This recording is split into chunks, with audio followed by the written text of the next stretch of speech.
एक चोर था, जीवन भर उसने चोरी करते हुए अपना जीवन गुजारा था। तो बुढ़ा हो गया, मरने का समय आ गया, मर रहा है, बिस्तर पे लेटा, और अपने एक ही पुत्र था, उस पुत्र को बुलाया, बेटा अब मेरा समय हो गया है, अब तुम मेरे नजदीक आओ, मैं तुम्हें कुछ उपदेश करता हूं। तो अपने पिता के पास पुत्र जाके बैठा, क्योंकि हम भी तो अब जब जाने वाले हमारे भी पिता दादा लोग कुछ न कुछ अपने पुत्रों को, संतान को बता के गए हैं, है कि नहीं? तो कुछ धन माल भी हो सकता है, कोई अच्छी बात हो सकती है। तो गया, तो उसके पिता ने उस चोर ने क्या कहा मालूम है? बेटा मैं एक चोर हूं, तू चोर का बेटा है, चोरी करना हमारा धर्म है। अब धर्म की बात, यहाँ कई पंथ है, कई संप्रदाय है, अपने अपने गुरु की अपनी अपनी मत है।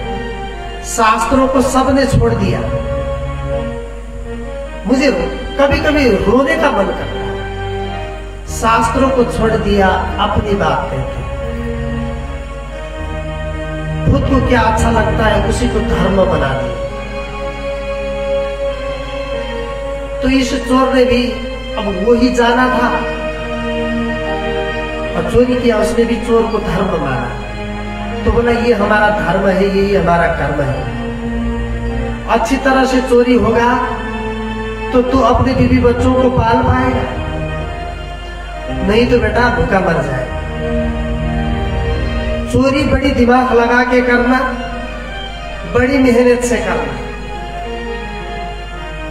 है, बड़ी मेहनत लगाना। ठीक है पिताजी, मैं मेहनत से चोरी करूंगा। हाँ, तो इसमें कोई साइड इफेक्ट भी है, इसमें कोई समस्या भी है। अब का जो करना है वो तो मैं बताया, जो नहीं करना है वो भी सुनो। तो क्या नहीं करना है पिताजी? तो पिता बोलता है तुमको कभी भी कथा नहीं सुनना है। अगर कथा सुनोगे तो बर्बाद हो जाओगे, चोरी बिगड़ जाएगी। हाँ वो तो सही है, कथा नहीं सुनना। कथा सुनने जाऊंगा तो पता नहीं गुरुजन तो जोगी बनो, कोई कहता है कि भाई ये धन क्या करोगे, ये तो 2 दिन का कचरा है, मैला है, हाथ का मैला है कि नहीं? ऐसे ऐसे कहते हैं लोग। ज्यादा ये जो दलाल लोग है ना, वो यही कहेंगे मंच से, भाई दान करो, दान करो, पैसा दान करो, तिल दान करो, चावल दान करो, सुन दान करो, कपड़े दान करो, गुरु को दो, मुझे दो, तुम्हारा कल्याण होगा। यही कहते हैं ना अक्सर, ज्यादा तो दान ही करो बस। तो उसको भी लगा है, कथा करने वाले लोग यही तो कहते हैं, दान ही करो, ये तो हाथ का मैला है। ठीक है, कथा नहीं सुनूंगा। हाँ बिल्कुल सुनना नहीं, नजदीक भी नहीं जाना कभी, गुरु साधु संत के पास जाना नहीं। ठीक है पिता। बुढ़ा इतना उपदेश करते हुए मर गया। अब मरने के बाद अपने पिता का अंतिम संस्कार किया और श्राद्ध रात सब करके अब अपना काम में चला गया कि चोरी करना है। कहा क्या है, कहा धन मिलेगा, कहा पैसा मिलेगा, चोरी करते हुए गया। एक दिन एक बड़े सेठ के यहाँ उसने हाथ मार दिया, ज्यादा ही सामान, घर गहना, पैसा, रुपया पैसा एक रुमाल में बांध करके एक पोटली बना के कंधे में डालकर निकला। तो गांव वाले ने बोला चोर चोर, पीछे पीछे गांव वाले भाग रहे हैं उसके पीछे, वो आगे आगे भाग रहा है। रात की समय थी, शायद ऐसे रास्ते के कहीं कथा चल रहा होगा, तो ऐसे ही रास्ता था होगा शायद। तो जा रहा था तो कथा दूर से ही उसने सुन लिया कि कथा चल रहा है, आवाज सुना। तो पिताजी मरते समय कह गए थे कि कथा तो नहीं सुनना है, अब क्या करूं? तो एक हाथ से तो पोटली था और एक हाथ से कान में उंगली डाल करके भाग रहा है।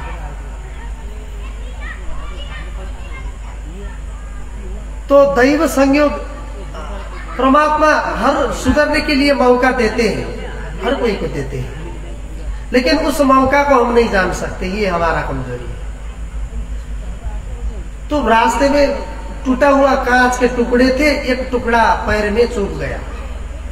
अब क्या करता बेचारा, उस पोटली को जमीन पर रखा और कान में जो उंगली था उसको भी निकाला और वो जो चुभ गया था पांव में, उस कांच के टुकड़े को निकाल करके फेंका और फिर जल्दी जल्दी उस पोटले को कंधे में डाला और एक उंगली फिर कान में डालकर फिर भाग गया। उतने में ही उसने 4 बात सुन ली, 4 बात तो सुन लिया। अब एक दूसरी भी सिस्टम है मानव की, एक विशेषता है, जो नहीं करना होता है ना, गुरुजन बोलेंगे, महात्मा जन बोलेंगे ये मत करो, तो वो पहले करने को मन करता है। मानव की एक कमजोरी है, विशेषता जन्म से। जो बोलेंगे माता पिता गुरुजन ये मत करना, तो वो और करने को मन करता है। दारू के बोतल में क्या लिखा है, इसको मत पियो। खुद दारू बनाने वाला कंपनी भी ये लिखता है कि इसको मत पियो, कॉज्ड कैंसर, इससे कैंसर होता है। तो चूरट, जो चूरट है, बीड़ी है, उसके बाहर भी लिखा है कि इसको मत पियो, इससे भी कैंसर होता है। अब सब लोग देखते हैं, जानते भी है, पढ़ते भी है, फिर उसी को खा रहे हैं। अब बाजार में कई विटामिन चीज भी मिलता है, डाबर हनी, शहद, महा। आपके घर में है किसी घर में महा? हाथ उठाए, किसके किसके घर में महा है? 1 2 3, बस। दारू किसके किसके घर में है? शायद सबके घर में अभी हाथ कोई नहीं उठाएगा, है कि नहीं? हाथ नहीं उठाएंगे, लेकिन है सबके घर में। अब शायद देखो, अमिताभ बच्चन ने गला फाड़ फाड़ करके कहा है हिंदी से, टीवी में, हिंदी एडवर्टाइज में, डाबर हनी पीजिए, शहद को बनाइए। अब वो सुबह शाम 1-1 चमचा अगर पी लोगे तो आपका जो शहद है वो बनेगा, आप स्वस्थ रहोगे। वो लिखा है, वो कोई नहीं खाता। अब इतने लोगों में से देखो, कम से कम 200-250-300 लोग हैं, ज्यादा है। अब यहाँ लगभग मुझे तो लगता है वहां तक जो सब देखता हूं तो करीब करीब 1000 के आसपास है। तो इनमें से 3 आदमी के घर में शहद मिला, बस। पता नहीं पूजा करने के लिए रखे होंगे, खाने के लिए तो नहीं होगा शायद। खाने के लिए रखे हो? नहीं। हाँ, तो जो चीज खाने को कहेगा वो खाएगा नहीं, जो चीज न खाने को कहेगा वो ज्यादा खाएगा। ये इंसान की विशेषता है, इस कलियुगी विशेषता है ये। तो उसने भी, उसका भी दिमाग कहाँ था, जो नहीं सुनना बोला था उसमें उसका ध्यान चला गया। तो घर को आया, बाल बाल बच करके, सामान भी बचाया और घर आया, सोया। तो आज जो पिताजी ने न सुनना कहा था वही सुनाई दिया।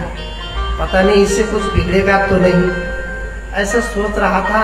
देखिए, जिसकी जैसी बुद्धि होती है वैसा ही होता है। वो चोर था, वो हर तरह से चोरी की ही बात समझेगा। आप में से भी कथा तो मैं एक ही कह रहा हूं, लेकिन समझेंगे आप अपनी अपनी तरीके से, अपनी अपनी हिसाब से समझेंगे उस कथा, क्योंकि आपका विचार कैसा है, आप क्या काम करते हैं, क्या है, वैसा ही समझेंगे। एक चोर दूसरे को भी चोर समझेगा, एक साधु दूसरे को भी साधु देखेगा। जिसकी भावना जैसी प्रभु मूर्ति तैसी, ये होता है। तो उस चोर ने भी चोरी की ही तरीके से समझा। उसने 4 बात क्या क्या सुना था, ये पहले ये ध्यान में लीजिए। पहली बात सुना कि अगर सत्य बोलकर कोई असत्य कर्म भी कर ले, सत्य बोलकर कोई गलती भी कर ले तो वो सफल हो जाएगा। सत्य की पावर इतनी होती है, सत्य हमेशा शक्तिशाली होता है। एक बात ये सुना, और दूसरी बात उसने ये सुन लिया, पता नहीं गुरुजी कहे थे या नहीं, कहे भी होंगे कि महिलाओं को गोपनीय बात नहीं सुनाना चाहिए। दूसरी बात सुन, तीसरी ये बात सुना कि भगवान और भूत राक्षस दोनों को अगर किसी ने देख लिया, दर्शन कर लिया, तो उसका जो परछाई है वो नहीं होता है। भूत और भगवान की परछाई नहीं पड़ती। उनका जो शरीर है वो ये पंचभौतिक देह नहीं होता है, वो कई तत्वों का देह होता है। तो पंचभूत संसार में उसका परछाई नहीं पड़ता है। और जहां वो चलते हैं वहां उनका पांव का चिन्ह भी नहीं पड़ता है। तीसरी बात। और चौथी बात ये सुन लिया कि अगर गलती जाने अनजाने इंसान से हो जाती है, अगर उसने प्रयासित करके समर्पित हो गया तो उसको क्षमा मिल सकता है। ये चार बात उसने सुना, लेकिन वो चोर था, उसका दिमाग कहाँ गया देखो। सत्य बोलकर अगर गलत बात, गलत कोई काम कर ले तो भी सफल हो जाता है, ऐसी बात सुना था। तो उसके मन में ये विचार आ गया, इस बात को ट्राई करके देखते हैं। मैं सत्य बोलकर चोरी करना शुरू करूं तो उसके दिमाग में ये बात आ गया,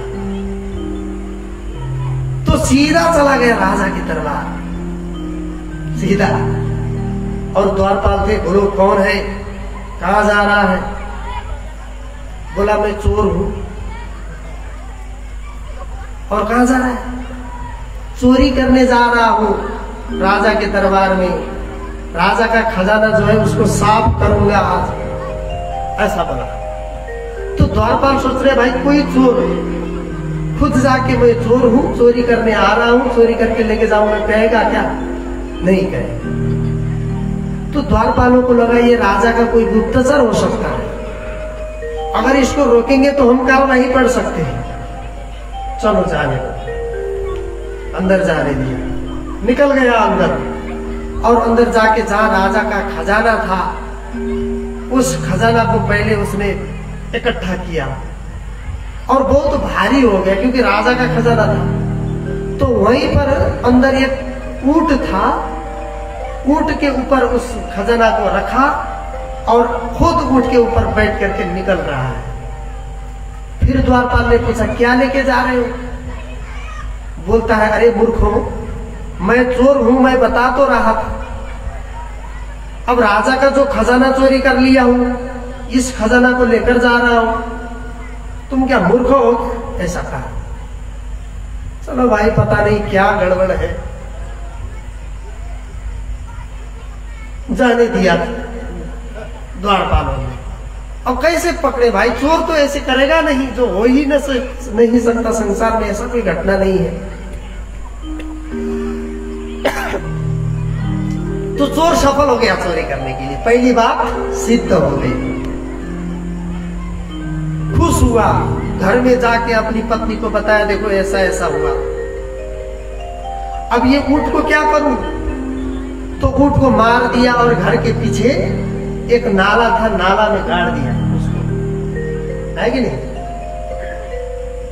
तो आया चुपचाप सो गया। अब दरबार में हलचल मच गई, भाई इतना सारा खजाना, इतना सिक्योरिटी के अंदर ये कैसे चोरी हो गया? अब द्वारपाल को तो मालूम है कि चोर तो आया था, चोर हूं तो कह रहा था। अब द्वारपाल क्या बताए? पता नहीं महाराज, हम तो बड़ी ड्यूटी तो बड़े तरीके से कर रहे थे, कोई ऐसा तो अंदर फंसा नहीं। अब राजा को लगा भाई ये इतना बुद्धिमान चोर कौन हो सकता है? उसने उर्दी जारी कर दिया कि चलो भाई, जो कोई भी इस चोर को पता करके आएगा उसको उस आधा खजाना पुरस्कार में देंगे, चोर को पता करो। अब कौन पता करेगा? किसी की बस की बात नहीं थी। तो उसमें गांव में एक गंधर्व महिला थी, जिसको बिहार में पतुरिया भी कहते हैं, कहीं पतुरिया गंधर्व महिला थी। उसने बोला महाराज इस गांव में सारे राज्य में कौन साधु है कौन चोर है मुझे मालूम है, क्योंकि मैं हर घर में जाकर के मांग के लाती हूँ, मुझे सब मालूम है कौन पंडित है कौन मास्टर है कौन डॉक्टर है, सब जानते हैं। मैं पता करके आती हूँ। चलो ठीक है, अगर पता करोगी तो तुमको आधा हिस्सा मिलेगा। वो गई, अब उसको तो सहज है, जो जो चोर थे सब चोर चोर के घर में गए। थोड़ा साउंड कम करना है सर, ध्यान रखना। तो घूमते घूमते उस चोर के घर में आई, तो जब वो भिक्षा मांग रही थी तो चोरनी भिक्षा लेकर के आई। तो उस चोरनी को देखा, चोर की पत्नी उसको देखा तो आज साड़ी भी बड़ा महंगा साड़ी है, गर गहना भी झकी झकाओ, और उसने भिक्षा में भी कुछ पैसे कुछ रुपया और दिन से कई ज्यादा लेकर के आई। तो उसको मालूम हो गया यही चोर है, पक्का इसने चुराया है, लेकिन प्रमाण तो चाहिए, इसको पकड़े कैसे। तो राजा ने कहा था कि ऊंट को भी लेकर के आया है, पक्का इसने ऊंट को मारा होगा, है कि नहीं, ऊंट को मारा होगा। तो रोने लगी तो चोर की पत्नी ने कहा क्यों रो रही है, कुछ और दे दूं क्या? नहीं, इस कारण मैं नहीं रो रही हूं, मेरा एक पुत्र है वो बीमार है, उसके लिए दवा ढूंढ रही हूँ, दवा नहीं मिल रहा है इसलिए रो रही हूँ। तो दवा क्या है? बोला ऊंट का हड्डी मिल जाता तो। वो भी बड़ी चतुर है, ऊंट का हड्डी मिल जाता तो। अब उसने, चोर की पत्नी ने सोचा ऊंट तो हमने मार के गाड़ा है घर के पीछे, चलो एक हड्डी से उसका अब बेटा अच्छा हो जाता है तो क्यों ना। तो बोला कि तुम बैठो मैं लेके आती हूँ। पीछे जाकर एक ऊंट के पाँव के हड्डी लेकर के दिया, देखो लेके जाकर। तो उसने रंग में उस हड्डी को डुबाया और उस घर में छाप लगाया। बोलती है ये छाप क्यों लगाया? कहती है अब मेरा दाता का घर मैं कभी भूल न पाऊं, इसलिए अब चिन्ह करके जा रहे हैं। अच्छा ठीक है, वो भी खुश हो गई। तो पतुरिया गई राजा के दरबार में, बोला कि मैंने छाप लगा के आया हूं, जाके चोर के पकड़ो। सिपाही को भेजा, शाम को चोर आया। चोर ने तो, चोर की दृष्टि तो पहले ही पड़ गई, बोला ये क्या है? तो पत्नी ने सारा वृतांत कहा, चोर समझ गया। गुरु की दूसरी बात भी सच निकली कि महिलाओं को गोपनीय चीज नहीं बतानी चाहिए। हाँ, तो कुछ बोला नहीं, भोजन खाया, सोने चले गया, और उसके बाद जब उसकी पत्नी सो गई तो उठ करके फिर दूसरा हड्डी निकाल करके सारे गांव में छाप लगाया। अब सिपाही आए, एक घर में देखते वैसा ही दूसरा तीसरा, अब पता नहीं कौन चोर कौन साधु, किसको पकड़े। चोर बड़ा चालाक था, फिर सफल हो गया। तो सैनिक लौट के गए, बोले महाराज उस गांव का तो चलन है ऊंट की हड्डी का छाप लगाना, सबके घर में था, ये पतुरिया पता नहीं ये झूठ बोल रही है। चलो ठीक है, अब क्या करूं? अब उस पतुरिया को लगा भाई चोर तो मैंने पकड़ा है, लेकिन इसको सबूत चाहिए, कैसे पकड़ूं? अब राजा ने बोला है कि आधा खजाना मिलेगा, है कि नहीं? तो लोग लालच में, चोरनी ने भी क्या किया देखो,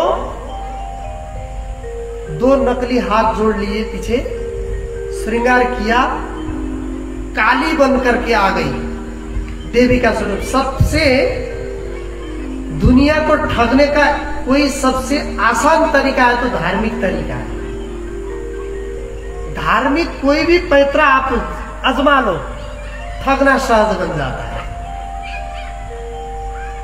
कई धर्म संप्रदाय भी ऐसे ही चलते हैं, कुछ न कुछ तिगड़म करते हैं और बोलते हैं हम तो स्वयं भगवान निकले हैं। तुम्हारा कल्याण कर देंगे। खुद तो मरे जा रहे हैं, खुद को सर्दी लगती है तो सिटामोल खानी पड़ती है। अब रामदेव बाबा देखो बोलते भाई योग करो, योगी बनो, निरोगी बन जाओ। अब बोलते हैं योग करने से निरोगी होता है और खुद दवा बना के बेच रहा है। खुद बोलता है योगा करो निरोगी बनोगे और दवा क्यों बना रहा है? फिर सबसे आसान तरीका यही होता है सुखजन, धर्म के कोई भी पैतरा ये धर्म समझो तो धर्म बोले तो सब नतमस्तक हो जाते हैं, तो ठगना बहुत सहज बन जाता है। तो उसने काली का रूप धारण किया और गांव के बीच में एक चोटी था, चोटी के ऊपर गई और जुनैली रात थी, पूर्णिमा की रात, चोटी के ऊपर जाके आवाज किया, अरे गांव वालों मैं काली प्रकट हुई हूं, तुमको क्या समस्या है, आ जाओ सबका समस्या दूर कर दूंगी। तो इतना सुनते ही गांव वालों की तो अब क्या करूं, हाथ में एक थोड़ा सा चावल, फूल, केला, 5-10 रुपया भेटी, दाम रख करके चले गए लाइन लगते हुए काली माँ का दर्शन करने के लिए। कोई बोलते हैं माता हमें एग्जाम में पास करा दो, अभी अभी एग्जाम दे करके आया हूं। कोई बोलता है मुझे सुंदरी पत्नी दे दो, कोई बोलता है मुझे सरकारी नौकरी चाहिए, कोई बोलता है एक बड़ा सा बंगला खड़ा करना है, बैंक हो जाए, बैलेंस हो जाए। मांगने लगे सब, चलो सबका मिल जाएगा। सबके सिर में हाथ रखती है, देख रही है कि वो चोर तो नहीं आया हम तक, पता नहीं देख रही है। अब ये सुना चोर की पत्नी ने भी, काली प्रकट हुई है, वो भी चावल नावल कुछ बना करके तैयार हो गई। अब चोर ने बोला कि कहां जा रही हो इस समय, तो बोला काली प्रकट हुई है। चोर को लग रहा है गुरुजी के 2 वचन सच हुए हैं, पता नहीं ये कहां बिगाड़ेगी, काम बिगाड़ेगी लगता है, कोई ऐसा छल भी हो सकता है, मुझे खुद जाना पड़ेगा ऐसा लगा। तो बोला तुम बैठो रहने दो, रात को कहां जाओगी, मैं जाता हूँ। वो बोलती अच्छी तरह से मांगना, क्या मांगना है? बोलो राजा का इतना खजाना चुरा के लाए हो, वो किसी को पता नहीं चले ये मांगना। ये माता मैंने राजा का खजाना चुरा के लेके आया हूं, ये किसी को पता न चले, ऐसे वरदान दे दो, यही मांगना। सिखा रही है अपने पति को, हाँ हाँ ठीक है यही मांगूंगा, अच्छी तरह से मांग, हाँ अच्छी तरह से मांगूंगा। गया, उसको तीसरी बात याद आ गई, गुरुजी ने कहा था कि भूत हो या भगवान हो उसका परछाई भी नहीं होता, और जहां चलता है पांव के चिन्ह भी, पांव चिन्ह भी नहीं होते, पद चिन्ह।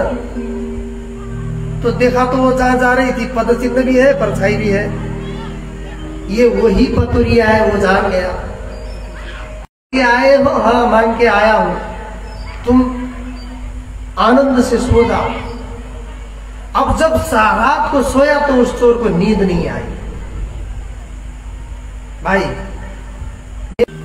क्योंकि पिताजी ने कहा है ये सही है, ये नहीं हो सकता है, मेरे गुरुजी ने कहा है ये सही बात है, ये भी नहीं हो सकता, गारंटी नहीं। गुरुजी कैसे हैं मेरे गुरुजी ज्ञानी है या अज्ञानी, या ढांकने वाले हैं या छलने वाले, ये भी जानना जरूरी होता है। बिना जाने गुरु तो बना लिए, अब गुरु से द्रोह करना तो नहीं है, लेकिन गुरु भी तो गलत बात कर सकते हैं।